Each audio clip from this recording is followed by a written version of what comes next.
தேரேறி கஞ்சனை போல் வடமாதுர வீதி தன்ன தேர்வருகு வேளையிலே ஒடியிட பண்டவையால் எட்டாவது கற்போ அழிவு வரும் என்ற ஆகாயவாணி வாக்குரைக்க கேட்டவனோ கண்டரண்டு திப்பறக்க கடிவாளனை உறவிடுத்தான் நங்கோடுமையாகவுமே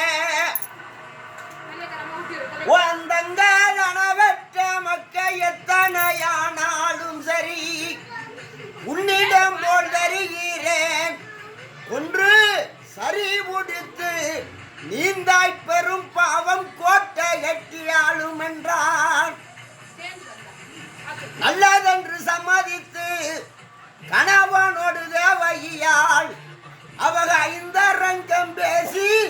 5 வருட காலமுமே கூடாமலேதான் இருக்க செந்திருமாள் தான் அறிந்து இருவேருடைய சித்தந்தனை உள்புகிந்து கற்பம் தரித்தான் தனையனை பெற்றால் மணிவோள் வாக்கு தவறாத வசிதேவர் வந்து இந்த மைந்தன தாவன்றிடவே தேத்திலை போல் அவள் கரும்பி தேவையால் செல்வந்தனை தான் கொடுத்தாள். முதல் பிள்ளையாலே மோச வராதனவே போவென்ற நிப்பிடவே எட்டா கருவி நில அதிசேடன் தங்கியிருப்பதை அறிந்த மாயோன் அசுதேவ வயிற்றினில பெண்சி ஜீவை உதித்தனை அறிந்து